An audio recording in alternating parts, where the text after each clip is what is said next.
Its surface is covered with earth. Great, another chop job.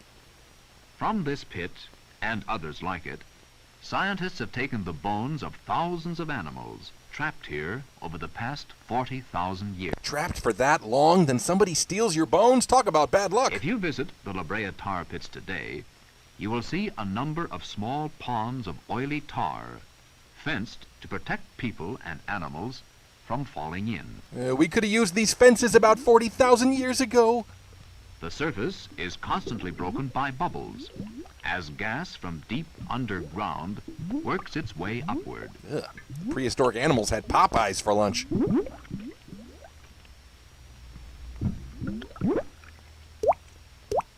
During the dry season, when the surface water evaporates, the underlying black and sticky tar may be exposed to view. Pools may even dry out, to be replaced by new pools nearby. These dead pools are pretty fun the first time, but get old real quick the second time around.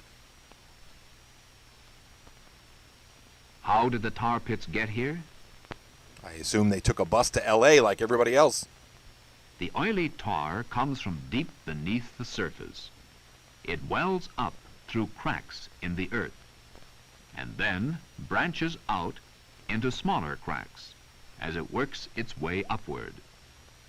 On the surface, it collects into pools. Big deal. It's Southern California. Everybody's got a pool. At the Los Angeles County Museum, skeletons taken from the tar pits are on display. These are Leica's biggest armatures yet. Here one may see the skeleton of an American mastodon, an ancient elephant-like animal. Hey, I'm not elephant-like. Elephants are me-like. The saber-toothed cat, a beast with great slashing teeth. All cats would kill you, but this one can. The giant ground sloth, a huge, powerful plant-eating animal. Ground sloth? Does that imply some kind of terrifying sky sloth?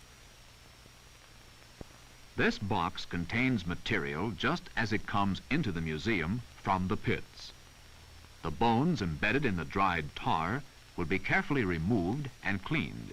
You want to wear gloves there, pal? No? Okie dokie. This scientist is examining bones taken from the tar pits. These bones have been cleaned. They're very lovely, those bones. They are called fossils. They're calling it tar pitting, and your kids Fossils are doing it. are the remains of living things from past geologic times. Oh, like Republicans. When fossil bones come into a museum scientist sorts them according to the kind of animal they came from and according to the particular part of each animal. Professor Robert Goulet. Leg bones in one box, Oh, I hate sorting Legos. neck bones in another, and so on. Oops, all neck bones.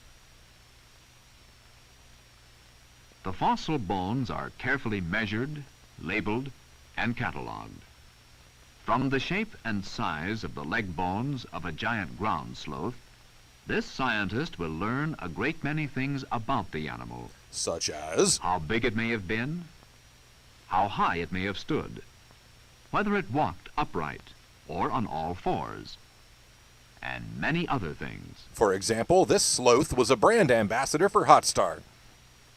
From fossil bones, it is sometimes possible to reconstruct an animal skeleton, learn a great deal about what it must have looked like, and from the kind of teeth it had and the region in which its remains were found, even what it probably ate. Let me guess, paleo. He'd lose his head if it wasn't screwed on. This is the completed skeleton of an ancient wolf. It probably stood almost 2.5 feet high. Its sharp-pointed teeth prove it was a meat eater. Did you say meteor? Please don't say meteor.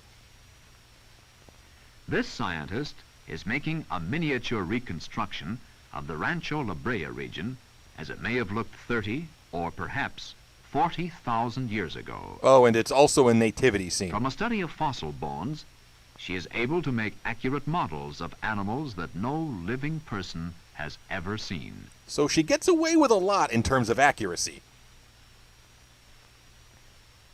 We are going to use her models to show you what the tar pits were probably like. and how animals were probably trapped in them. Trigger warning, sticky goo. Here is a tar pit in the Rancho La Brea region, as it may have looked 30 or 40,000 years ago. Now it's a sweet greens. This is one of a dozen or more pools that occurred in the center of a grassy plain. On this plain, and in the nearby hills, a great many different kinds of animals had their homes. Oh, another gated community in the hills. Here lived the imperial mammoth, a plant-eating animal related to a present-day elephant. It often grew to be 13 feet high, twice as high as the tallest man. I don't know, the tallest man can get pretty high. It's a living. Thank you so much for watching Fun with Shorts. This series is supported by Patreon and patrons like these wonderful people right here. They get early access to new episodes and exclusive episodes every month. Also, check out the updated funwithshorts.com for DVDs and merch and all the good stuff. Thank you so much, everybody. I'll see you next time.